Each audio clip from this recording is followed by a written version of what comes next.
Hi, good morning, good morning mga ka-MGs, mga ka-Ornal.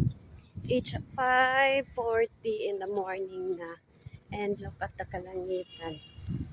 See, hindi pa lumalabas si Haring Araw. Haring Araw still hiding, guys. I don't know kung magpapakita pa siya ngayon. O, my call time is 6 o'clock. So I have 20 minutes pa.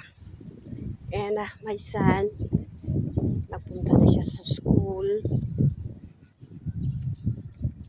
Sabay kaming bumaba today. Kasi hindi ko siya pinababa kasi madilim pa. There are times na mas nauuna pa talaga siya, especially Monday. Because Monday is their flag ceremony. So, sometimes natatakot ako pag ganitong time. Mas madilim pa dito, papunta na siya sa school niya. Pero I know, Davao City is safe. Kaya, tingnan ko. Madilim pa si Haring Araw. Hindi pa siya nagpapakita, guys. Hindi pa nagpapakita si Haring Araw. Kasi sometimes, 5:40, mainit na, may araw na.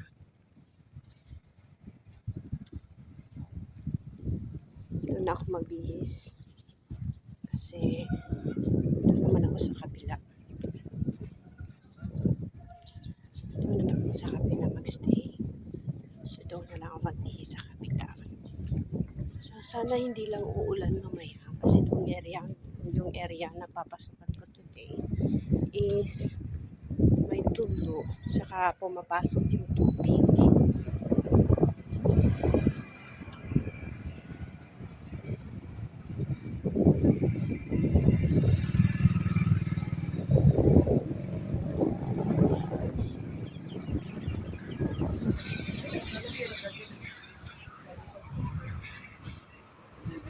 Kasi Haring Araw. Yung phone ko, may kalumaan na. Ay, bago siya, pero hindi siya talaga yung mamahalin. Pero sa akin, mahal na to. Kasi wala akong pambili. Bumili lang ako ng isa. Kasi, yung old phone ko is 6 years na. Opo. Imagine, 4 years old pa lang yung anak ko. More than na pala. Tapos 12 years old na yung anak ko ngayon. So, matagal na talaga. Naalagaan ko lang, naayos yan. Dinadala ko lang ng maayos yung phone ko.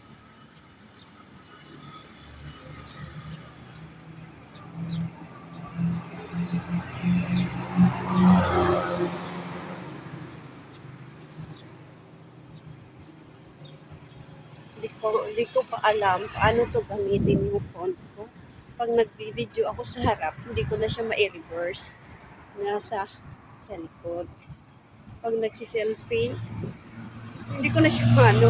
Kaya yung pinag-aralan ko pa siya.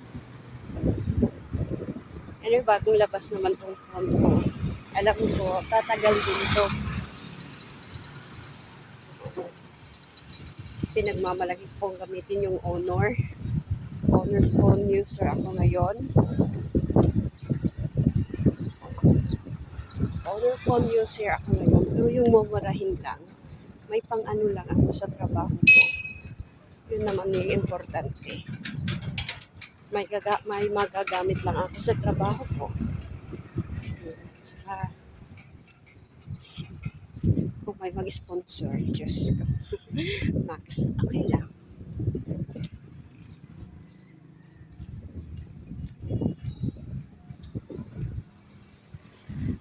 Dito ako papunta. Malapit na ako sa trabaho ko, guys.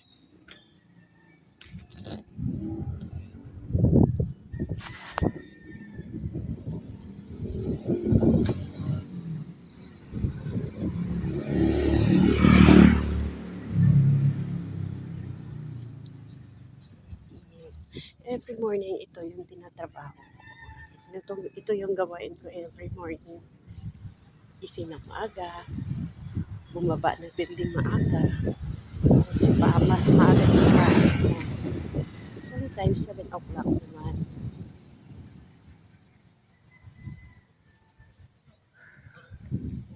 Ayan, si Kuya Arnold yan. Nagbibintayan ng mga kakanin pang-snack namin. Morning, ya! Nagbibintayan ng kakanin. Malapit na ako, guys. Laki hindi ako tumatakbo ngayon. Tulad ng kahapon, tumatakbo talaga ako. Kasi nalilate na talaga ako.